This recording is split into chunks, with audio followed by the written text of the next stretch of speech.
बुजुर्ग फरमाते मैंने दुआ मांगने का तरीका अपनी बीवी से सीखा। हजरत वो किस तरह? फरमाने लगे मेरी बीवी ने ना मुझे कोई काम बताया, कुछ पैसों की जरूरत के लिए कहा, तो मैंने उसे कहा कि भाई अभी मेरे पास नहीं है, कुछ दिनों में आते हैं तो मैं दे दूंगा। औरतों की आदत होती है, वो बार बार याद कराती हैं। 2-4 दिनों के बाद फिर उसने कहा हजरत वो मैंने कहा था कुछ पैसे, मैंने उसे कहा कि अभी मेरे पास नहीं है, कुछ दिनों में मिलते हैं तो मैं तुम्हें दे दूंगा। उसने कुछ दिनों के बाद फिर कहा हुजूर वो मैंने कुछ पैसे कहे थे। फरमाते मैंने डांट दिया, मैंने कहा कि क्या तू रोज मुझे शर्मिंदा करती है, कहा ना मेरे पास नहीं है, होंगे तो दे दूंगा, तू रोज याद कराती है। फरमाते उसने पहले तो मेरी डांट को सहा,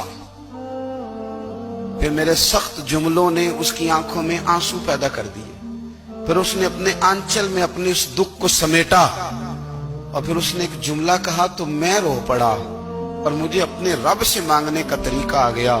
मुझे कहने लगी हजरत जी आपने डांट दिया, मैंने सह लिया, पर आप ही मेरे शौहर हैं, बताएं ना, आपसे न कहूं तो मैं किस से जाके कहूं।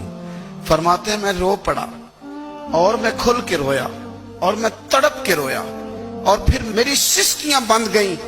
तो मुझे कहने लगी आपको क्या हुआ? मैंने कहा मुझे भी दुआ मांगनी आ गई है। जब मैं उसे कहूंगा ना अल्लाह तू ही मेरा रब है, मैं तुझसे न कहूं तो मैं किससे जाके कहूं, मैं क्यों किसी बंदे से सवाल करूं, मैं क्यों किसी दुनियादार से कहूं, मैं तेरे बंदों का नेक बंदों का वसीला लेके तेरे महबूब की गुलामी लेके तेरी बारगाह में आया, तुझसे ना मांगूं तो किससे मांगूं। समझ आ गई है, जब मैं इस रंग में मांगूंगा तो तेरा रब मेरे ऊपर बड़ा ही फजल फरमाएगा।